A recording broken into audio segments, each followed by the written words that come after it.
Hi guys, it's JustEureka here once again. I'm coming to you all with the part 2 of my mom overcoming her sickness. So I left off on the last video about them putting her on the 7th floor and letting her come home. I skipped a whole section from when they had her on the 7th floor. They brought her down to the 2nd floor. Now on the 2nd floor, it was where she wouldn't be monitored as much as she was in the ICU or on the 7th floor.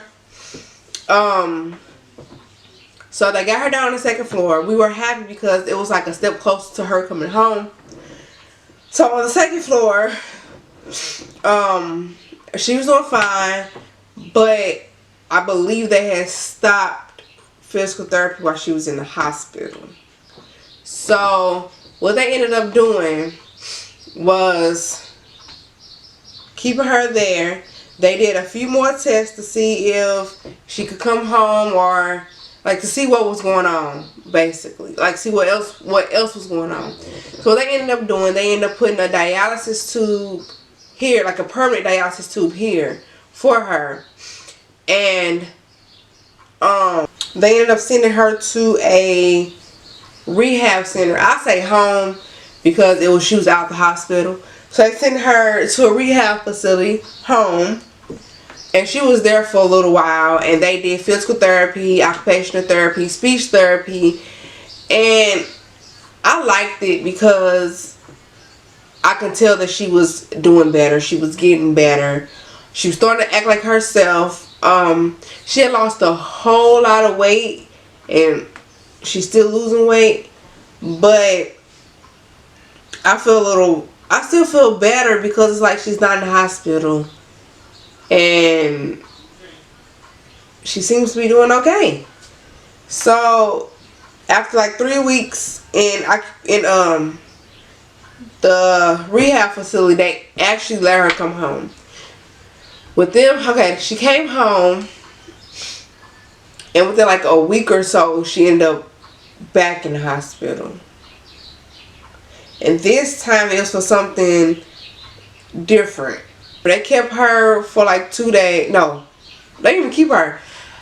I took her to the hospital because she ended up with a burn on her back, a burn here, and a burn under here. Come to find out, when they put the defibrillator in, we wasn't expecting it to like shock her or anything. It sounds stupid, but we didn't expect it to. So she was at dialysis one day, and she started feeling like sick and nauseated.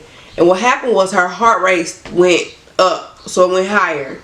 So the defibrillator shocked her. When it shocked her, it burned her skin also, which caused the burns here, and on her back.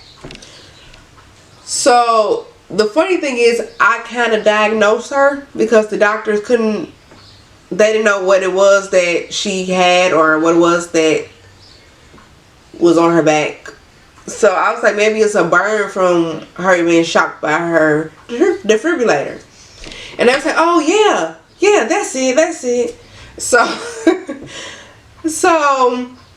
they ended up giving her some medicine for that. And all I did, I had to apply that every night, change the dresses every night.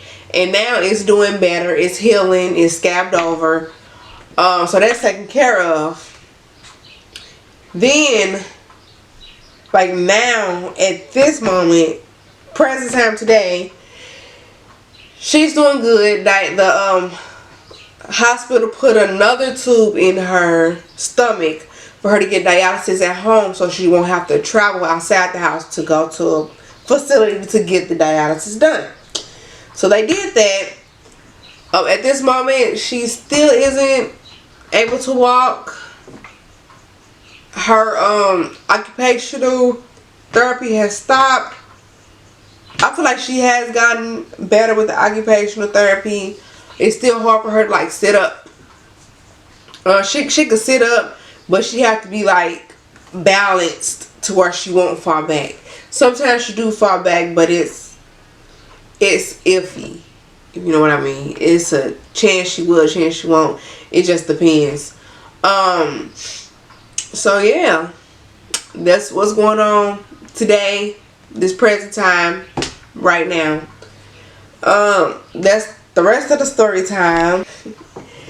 Things get better as time goes on. You may fall, but you can get back up again. And we'll talk to you later. Bye.